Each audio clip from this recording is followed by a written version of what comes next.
हाल चाल हैं। उम्मीद करती हूँ आप लोग खैरियत से होंगे। जी दोस्तों, जैसे कि मैं आप लोगों के लिए हर बार एक नई सी नई वीडियो लेकर आती रहती हूँ, इसी तरह आज भी मैं आप लोगों के लिए एक बहुत ज़बरदस्त सी वीडियो लेके आई हूँ। जी दोस्तों, अपने टॉपिक की तरफ बढ़ने से पहले मैं आपसे रिक्वेस्ट करती हूँ कि आप लोग मेरे चैनल को लाइक शेयर सब्सक्राइब कर दें और मेरी अगली वीडियो का भी इंतज़ार करें और मेरे इस चैनल को इसी तरह लाइक शेयर करते रहें और मुझे कामयाबी मिलती रहे। जी दोस्तों, आज का जो टॉपिक है वो है type of reflections.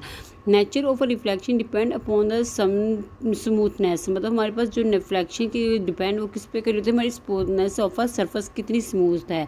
For example, a smooth surface of a silver reflects rays of a light is one direction only. जो हमारे पास अगर एक लाइट स्मूथ सरफेस पे आके टकराएगी तो वो हमेशा ओनली एक ही डायरेक्शन में जाएगी। The reflection by the smooth surface is called the regular reflection, जैसे कि फिगर 112.2 में दिखाया गया है। जो हमारे पास रेगुलर स्मूथ सरफेस है जिसपे हमारे पास इंडिकेट रेज मीन आई और रिफ्लेक्टेड रेज हमारे पास जा रही हैं।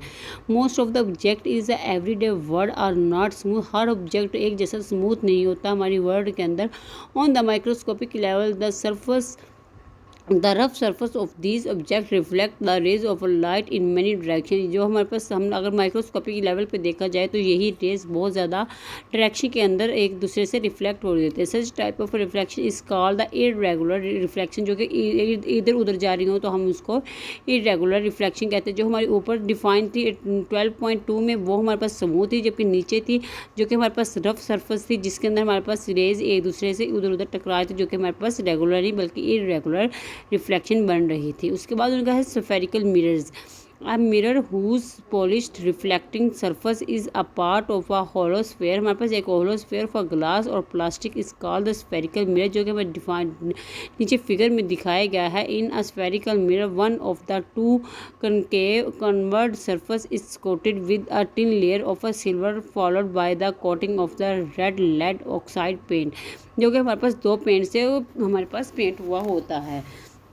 Thus, one side of the spherical mirror is opaque and the other side is a highly polished reflecting surface। हमारे पास एक साइड वैसे होते हैं जबकि दूसरी साइड हमारे पास पॉलिशिंग होती है। Depending upon the nature of a reflecting surface, they are the two type of spherical mirrors are shown in figure 12.4।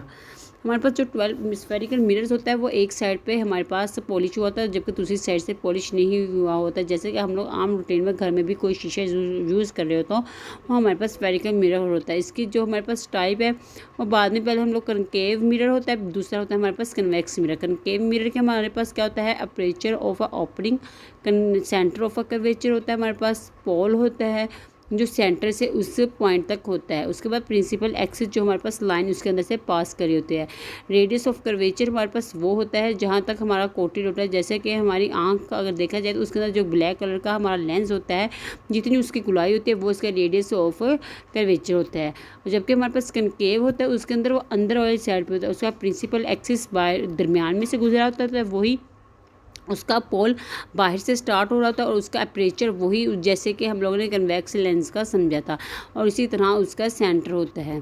जी दोस्तों, आज का जो टॉपिक था वो था टाइप ऑफ रिफ्लेक्शन, जो कि दो पढ़ी थी हम लोगों ने। स्मूथ कर्व फेस थी सरफेस थी और दूसरी हम लोगों ने रफ सरफेस पर थी। जिस स्मूथ कर्व से हमारे पास सिंपल वेव्स एमिट होती हैं, जब वो आती हैं वो सीधी एक ही लाइन में जाती रहती है। जबकि अगर रफ सरफेस पे लें तो उसे हम लोग इरेगुलर रिफ्लेक्शन कहते हैं, जिसमें हमारे पास अगर रेज सीधी भी आ जाए तो वो स्मूथ रफ सरफेस की वजह से वो इधर उधर बिखर जाती हैं। जी दोस्तों, अगर आज की टॉपिक के बारे में किसी बात की समझ ना आई हो तो मेरे चैनल में कमेंट करके पूछें। दुआ में याद रखें, चैनल को लाइक शेयर सब्सक्राइब करें, दुआ में याद रखें। अल्लाह हाफिज़।